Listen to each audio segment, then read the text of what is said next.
Fermer xo'jaliklarida ayni damda g'alla maydonlarini suspenziyalash tadbirlari boshlanganligi va davom etayotganligi sababli birjada karbamid o'g'itiga talab kun sayin ortib bordi.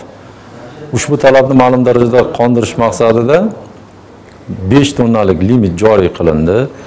Limitni joriy qilinishi ijtimoiy tarmoqlarda fermer xo'jaliklari bilan o'tkazilgan muloqot, ularning taklifidan kelib chiqib joriy etildi. Hamda Raqobatni rivojlantirish qo'mitasi O'zkimyo sanoat xodimlari hamkorlikda hisob-kitoblar asosida 5 tonna karbamidni kelib chiqishi o'rganildi. Limit belgilanishi o'rganildi. 5 tonna karbamid bilan bir kunda 700 ming gektargacha g'alla maydonlarini suspenziya qilish imkoniyatiga ega bo'lishadi. 5 tonnalik karbamid limitida bir kunda 100 kilogramdan 50 gektargacha g'alla maydonlarini oziqlantirish imkoniyatiga ega bo'lishadi.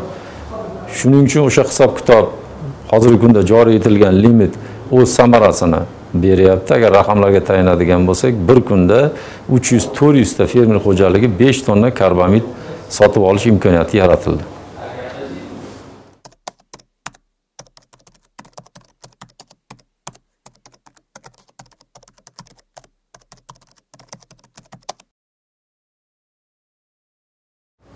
O'zkimyo sanoat aksiyadorlik jamiyati doimiy ravishda fermer xo'jaliklar bilan muloqot o'rnatgan bo'lib, ulardan kelib tushadigan har bitta murojaatlar e'tiborsiz qolmaydi.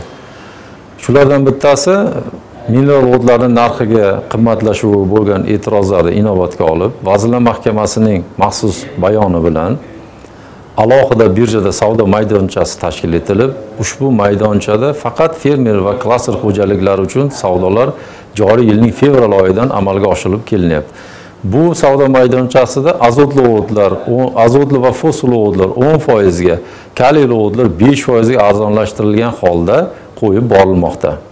Shuningdek, birjada ushbu turdagi o'g'itlarda sun'iy narxda oshishini oldini olish maqsadida Raqobatni rivojlantirish qo'mitasi hamda O'zkimyo sanoat tomonidan mineral o'g'itlarning eng yuqori ko'tarilish narxiga 5% spread, ya'ni chegirma ham joriy qilindi. Hozirgi kunda qo'yilayotgan mineral o'g'itlar boshlang'ich narxlarda sotilyapti. Eng yuqori xarid narxi 5% gacha ko'tarilmoqda.